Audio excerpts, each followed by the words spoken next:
Now what was I supposed to do?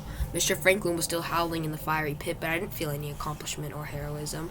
In fact, my hands felt as if they were covered with guilt and my soul was filled with shame. I stood in silence, and soon the air filled with the silence I was expressing. Mr. Franklin quit screaming. That meant he died. That he was dead. Even though he died, somebody else was on the verge of death. I walked over to the pit of fire. I wanted to see what was in there. Before I walked over to the perimeter of the pit, I grabbed the microphone lying on the floor and the blade that was soaked in blood. I didn't know what to do with these objects, but I kept them with me. "How are you?" a voice asked as a tall figure emerged from the dark. My head that was looking down at the ground motionless jerked up to the face where the voice came from. My heart dropped into my stomach when lights from the fire spilled onto the figure's face. It was Mr. Franklin. "Didn't intend on seeing you at this year's circus," Mr. Franklin continued. I took a couple steps back, away from the fire and away from Mr. Franklin.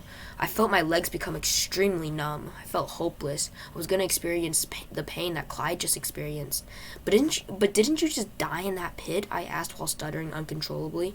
"That was an apparition of me," said Mr. Franklin. "What the heck was an apparition? Was that some sort of ghost? And now that's just me and you together with nobody else to save you? You can kiss goodbye to your lovely planet that everybody calls Earth," Mr. Franklin said. "For me, I call it hell." I began to feel cold sweat drip down my face. Were those sweat drops or blood drops? I didn't have time to think about that because in the blink of an eye, I was now stuck to the floor. Somebody managed to grab my arms and legs and tie them in a matter of seconds. I yelled for help, but nobody could save me. Mr. Franklin really was right. Nobody could save me. After I yelled, my mouth was taped shut in a matter of milliseconds. Then, I began to feel myself being dragged closer and closer to the fiery pit. Right before my entire leg hung over the pit, the dragging stopped. "What do we do now, Master?" a man asked. "Just kick him right into the pit, Gabriel. He deserves every little bit of agony," Mr. Franklin laughed hysterically. The dragging continued a few seconds after Mr. Franklin finished speaking. This was it. I'm as dead as you could possibly imagine. I closed my eyes and could feel myself disappear from the world. "Wait, men!" Mr. Franklin yelled. My body was essentially suspended right over the pit. I could feel the blood from the hung body above me swiftly drip down onto my stomach. I opened my eyes slowly, realizing I wasn't dead. "Yes, Master?" 3 of the men groaned. "Quit dragging him in the pit. We have some visitors here," Mr. Franklin whispered. Through the tension rushing through my body, I could faintly hear something just outside of the circus. Police sirens. About 10 seconds later, a massive outside light peeled itself into the nearly pitch-black auditorium.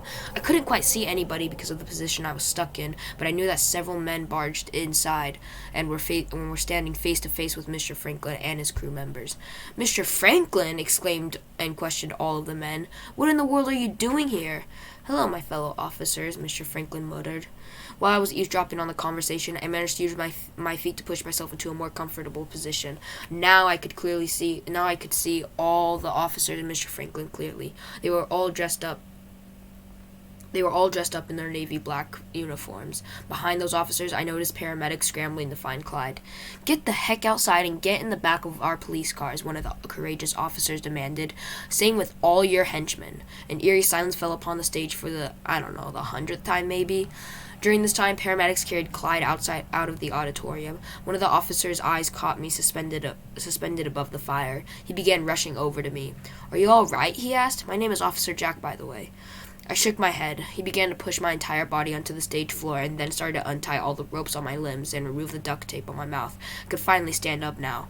"Get him out of this town," I yelled with fear and horrific resentment.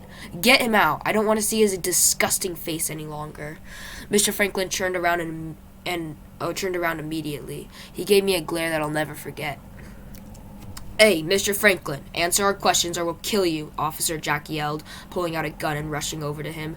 "Mr. Franklin, how are we going to get out of this situation?" one of Mr. Franklin's henchmen asked in the heat of the situation. "Silence! You piss me off, dang it," Mr. Franklin snapped in anger. After Mr. Franklin spoke, gunshots followed. I became stoked as I watched the horrific sight of multiple men being shot in the head. I wasn't crying. I wasn't feeling any emotion. I couldn't feel emotion anymore. All this crap that had been had happened completely ruined my ability to feel emotions for the next few hours. "You asked for this," Mr. Franklin yelled in pain. I noticed Officer Jack stop shooting his gun. I heard him quietly chuckle. "What? You can't do a darn thing, Mr. Franklin," Officer Jack exclaimed. Oh boy, I wish he never said that. A few seconds after Officer Jack's remark, a large rumbling began in the auditorium. The once silent, petrified audience was now screaming with fear. I looked up and saw that the roof was beginning to lose several panels that held up the main structure of the main structure of the roof up. This was when I realized that one giant explosion happened. I had two choices: run in the general direction of the audience was running, or run out of the small exit that the officers came through. I made the dumb choice of running through the auditorium to escape this catastrophe. I couldn't believe the situation I had gotten myself into. Everybody was screaming in pain, and this experience to this day has ranked worse than my first ordeal.